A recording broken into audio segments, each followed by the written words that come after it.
том числе. В общем-то, ничего нового. Все те же болевые точки – Кавказ и Украина по Бжезинскому. А то, что сегодня политическое руководство Грузии повернулось лицом к нашему стратегическому союзнику, еще больше должно настораживать, потому что Грузия так уже делала неоднократно. И мы знаем это хорошо по истории. О беспринципном, легко меняющемся убеждении и ориентации в грузинской политике. Грузия активно готовится к реваншу, но более грамотно и коварно. Вероятнее всего, западные игроки попытаются создать блок Азербайджан, Турция, Армения, Грузия с последующей эскалацией угрозы на границе Абхазии по реке Ингур. Наш главный противник, Грузия, изначально сделал свой выбор, став на сторону деструктивных сил в мире, все время пытаясь затащить в регион США и НАТО, демонстрируя приверженность к так называемым европейским ценностям. В Грузии все еще сильны настроения решить так называемый абхазский вопрос силовым путем. Считаю, что Грузия играет с Россией, держа в одной руке кинжал, в другой демонстрируя дружбу, ждет удобного момента для того, чтобы нанести удар в спину. Мы не должны забывать об этом. На территории Республики Абхазия размещена 7-я российская военная база.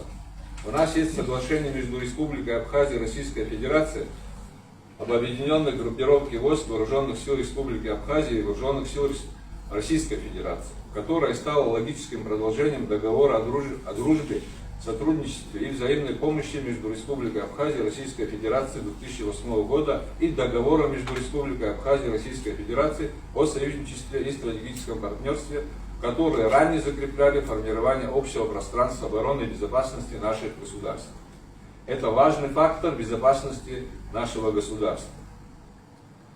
Давно настал момент, когда мы должны с осознанием всей серьезности ситуации в мире и Закавказье приступить к реализации данного соглашения в абсолютном порядке. Хотел бы высказать свое предложение, которое необходимо в кратчайшие сроки разработать и реализовать для укрепления системы общего пространства обороны и безопасности. Это глубокая и системная реформа вооруженных сил Республики Абхазия. Переформатирование всей системы обороны и безопасности с учетом опыта современного ведения боевых действий. 2/3 личного состава нашей армии должны быть контрактниками. В задачу данной категории должна входить постоянная боевая боеготовность и в случае агрессии задерживать противника на время мобилизации и разворачивать силы резерва. Необходимо создать постоянно действующие штабы резервных бригад, укомплектованные кадровыми офицерами, находящиеся на действительной военной службе. Офицеры штаба резервной бригады должны заниматься уточнением списков, формированием подразделений, проводить сборы и учения, регулярно обновлять и следить за техническим состоянием вооружения и снаряжения по системе японских сил самообороны «Скелет», который в случае угрозы оперативно наращивает мускулы. Резерв должен состоять из двух категорий. Первая категория от 20 до 45 лет, разворачиваемость бригады до 3 суток. Вторая категория с 45 до 60 лет. Эта категория комплектовать резервные полки, обеспечение охраны и боевого применения в прифронтовой зоне. Сборы и учения проводить с учетом начисления компенсационных выплат за отсутствие на рабочем месте. Штабы резервных бригад ежеквартально проводят отчетные совещания на уровне Совета Безопасности Республики Абхазия, где предоставляют информацию о проведенных учениях и сборах, предоставляют материальные отчеты о находящихся в их распоряжении технике, боеприпасов и снаряжения, вырабатывают совместно с Генеральным штабом Вооруженных сил Республики Абхазия единую стратегию ведения боевых действий, в том числе с учетом физико-географических условий и военного потенциала Грузии. В Республике Абхазия давно назрел вопрос о создании войск противовоздушной обороны. Современная война подтверждает и показывает, кто господствует в воздухе, тот диктует тактику ведения боя на земле. Также необходимо учитывать, что на вооружении армии Грузии стоят комплексы производства западных стран, членов НАТО. В систему противовоздушной обороны должно входить средства обнаружения РЛС, средства ближнего действия, мобильные огневые группы ПЗРК, средства малой дальности, ТОР, Панцир, средства средней дальности, БУК, Система должна базироваться на общем принципе взаимодействия всех единиц с Центром контроля воздушного пространства и принятия решений в кризисных ситуациях. Центр ПВО Республики Абхазия. Данный центр структурно может входить в состав аппарата Совета Безопасности Республики Абхазия. Центр будет ответственным в том числе за организацию управления воздушного движения Республики Абхазия, что позволит ему производить финансирование затрат на свое содержание за счет сборов. Также Центр будет ответственен за создание основных запасных и ложных огневых позиций зенитных ракетных комплексов и средств огневого поражения. Возможно включение в состав ПВО средств радиоэлектронной борьбы. Необходимо создать отдельный род войск БПЛА. Также необходимо создать производственные мощности по сборке беспилотных летательных аппаратов. Это должно быть не на кустарном уровне, а на государственном. Должны быть созданы малые цеха, рассредоточены по всей территории республики, где в случае необходимости, помимо постоянного персонала, будут привлекаться добровольцы, которые будут участвовать в сборке комплектующих БПЛА. В современных условиях для развертывания войск остро становится вопрос об организации системы оповещения. Для этого необходимо на уровне аппарата Совета Безопасности создание координационного штаба с целью своевременного оперативного оповещения всего населения Абхазии. Необходимо выработать план, который будет регулировать процесс перехода с мирного на военное время. Республика Абхазия должна иметь не только оборонительные силы, но и силы сдерживания противника. Такими силами должны стать ракетные системы тактического уровня с радиусом действия до 500 километров и дальние ударные беспилотные системы. Размещение данных систем должно быть строго засекречено в условиях физико-географических условий местности. Опыт современной войны показал, что некоторые системы вполне возможно разработать и производить в условиях первичного производства в мастерских. Считаю, что в случае вторжения грузинской армии на территорию суверенной Абхазии основой стратегии ведения войны должен стать план по переносу военных действий на территорию Грузии. Для этого необходимо усилить работу по сбору информации о Грузии, создав единый центр сбора, анализа и планирования, выявлять важные стратегические объекты инфраструктуры, по которым будут нанесены удары в первые минуты агрессии. Также необходимо создать условия для наших диверсионных специальных подразделений для наземных операций на вражеской территории.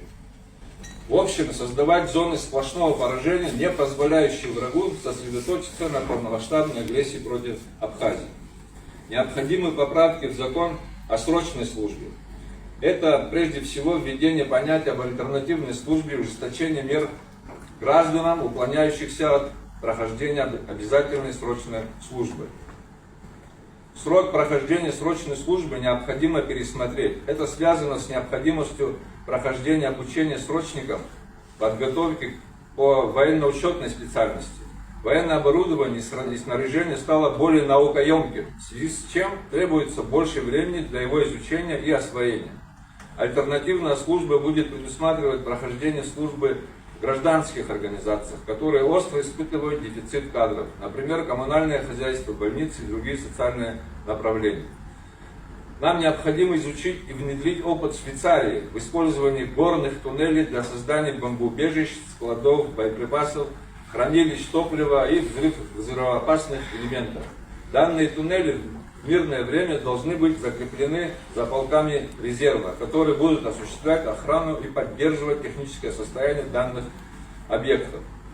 Важным элементом в укреплении системы обороны Республики Абхазия считаю воссоздание военно-морских сил. Имея выход к морю и 200-километровую береговую линию, у нас отсутствует флот. Хотя в тяжелые годы войны и непростые послевоенные годы мы имели собственные военно-морские силы. Наш флот должен обладать необходимым количеством единиц современных быстроходных кораблей с определенным местом постоянной дислокации. Также надо обратить особое внимание на создание и развитие морских безэкипажных средств. Мы должны с учетом современных условий все это восстановить и усовершенствовать, задействуя наш научно-технический потенциал. Напомню, что пункт материально-технического обеспечения флота и наличие данного пункта в порту Очимчира существенно усиливает оборону в восточной части нашего государства, так как инфраструктура пункта подразумевает развертывание наземных сил и средств обороны и охраны данного объекта. Это и система противовоздушной обороны, система противокорабельной обороны и минимум батальон морской пехоты для охраны объекта. Также присутствие кораблей российского флота в данной локации остудит реваншистские намерения Грузии. И в завершение. Обеспечение безопасности Республики Абхазия – это прежде всего дело народа и руководства Абхазии. Россия нам помогает и готова далее помогать. Но и мы должны помогать сами себе. У нас для этого есть высокий потенциал. Требуется постоянная, системная и кропотливая работа. Наша нормативно-правовая база позволяет нам создать и укреплять реальное единое оборонное пространство, столь необходимое нам для сохранения нашего государства и обеспечения мира. Это важная и первоочередная задача на текущий момент. Благодарю за внимание. Они не хотят понять, что уже запущен механизм демонтажа мирового устройства, где крушение однополярного мира неизбежно.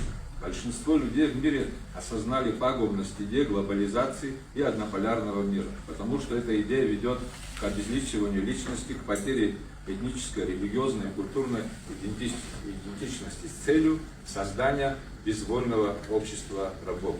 Все больше людей становятся сторонниками традиционных ценностей, исконно человеческих понятий добра и зла.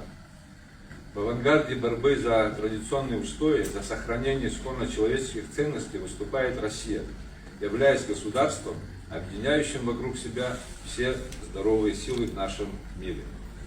И место абхазского народа рядом с Россией. И это не просто союзничество или стратегическое партнерство. Это наш цивилизационный выбор. За последнее время осложнились отношения России и Азербайджана. Вместе с тем произошел острый внутриполитический кризис в Армении. Была встреча президента Азербайджана Ильхама Алиева с премьер-министром Армении Николой Пашиняном в Абу-Даби. Формально эта встреча посвящена обсуждению режима функционирования Зангезурского коридора. Уверен в том, что эта реализация